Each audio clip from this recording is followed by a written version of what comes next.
Good morning everyone. तो ये briefly ना आपको अपडेट कर देता हूँ कि क्या चल क्या रहा है, यूएस मार्केट में कल क्या हुआ था। तो पहला तो बड़ा डेवलपमेंट ये आ रहा है कि यूएस के कोर्ट ने बोला कि ये जो टैरिफ आपने ज़्यादा लिया था ना, सुप्रीम कोर्ट का जो जजमेंट आया था, ये टैरिफ आपको वापस लौटाना पड़ेगा। जितने भी यूएस के इम्पोर्टर्स हैं, सॉरी, उनको वापस लौटाना पड़ेगा। तो ये क्या है ना कि एक अच्छा मूवमेंट है कि ये जो ट्रम्प जितना अग्रेसिव बन रहा था ना, आई थिंक ही विल थोड़ा सा बाउ डाउन, थोड़ा ठंडा हो जाएगा। और दूसरा क्या है ना, ये वॉर भी जो मुझे पर्सनली ऐसा लग रहा है ना कि इन्होंने सोचा था कि हम ईरान पे अटैक करेंगे और वो कहानी वहीं खत्म हो जाएगा, उनके लीडर मर जाएंगे और आगे कुछ होगा नहीं। बट क्या है कि Iran as a country is a very different country, because ये क्या है ना, शिया मुस्लिम्स है और इन्होंने क्या है ना अपने रिलीजन पे ले लिया, मुझे ऐसा लगता है। अब ये क्या है ना कि ये अब इसका बदला लेना चाहते हैं और aggressively they want to just win at any cost. तो ये क्या, और वॉर एग्रीवेट हो गया और चारों तरफ इन्होंने स्मार्टली मूव किया। इन्होंने क्या है कि चारों तरफ मिडिल ईस्ट में अटैक कर दिया, तो पूरे रीजन में कोहराम मचा दिया। और वो स्टेट ऑफ हॉर्मोस जो 20% तेल जाता है, उसको उसमें उन्होंने बोला कि अगर कोई भी जहाज जाएगा तो हम उस पर अटैक कर देंगे।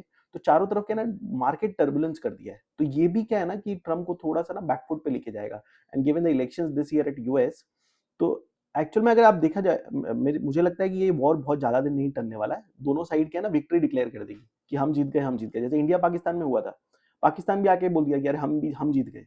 हालांकि ऐसा हुआ नहीं था, लेकिन वो मुझे ऐसा लगता है कि ये ट्रम्प भी पीछे हट जाएगा और ईरान भी पीछे हट जाएगा और ये लोग अपना विक्ट्री डिक्लेयर कर देंगे।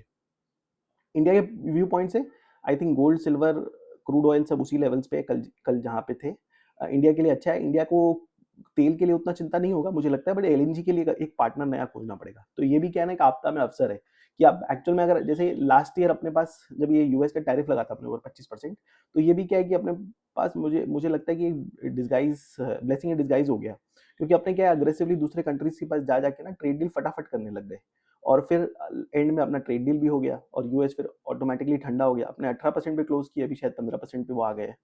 तो ये जो गैस अपना जो इशू हो रहा है गैस का भी ना, ये गैस का इशू भी क्या है कि अपने को एक नया पार्टनर खोजने में फोर्स करेगा, तो हम एक नया पार्टनर खोज लेंगे। Otherwise India as a market is resilient. Globally कोहराम है तो थोड़ा सा इशू है। यूएस मार्केट्स में रिकवरी है, इंडियन मार्केट्स में भी थोड़ा रिकवरी एक्सपेक्टेड है। इंडिया में there are couple of things which are moving very well generalised. एक तो अपना जो एक्सपेक्टेशन नॉमिनल जीडीपी है वो डबल डिजिट की तरफ जा रहा है, 11-12% की तरफ जा रहा है।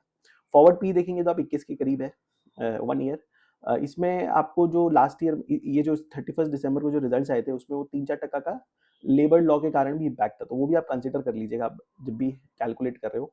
कल मैंने बोला था स्मॉल कैप और निफ्टी में ज़्यादा फर्क नहीं है फॉल में, अग्रेसिवली नहीं गिर रहे हैं। मुझे नहीं लग रहा है कि बहुत ज़्यादा जगह है स्मॉल कैप के पास और गिरने के लिए। हम 18 महीना से चढ़े नहीं है, तो ये कब मार्केट घूमेगा बोलना तो मुश्किल है, लेकिन मुझे नहीं लगता है कि we are far from good days. आपका कोई भी क्वेरीज हो तो प्लीज रीच आउट।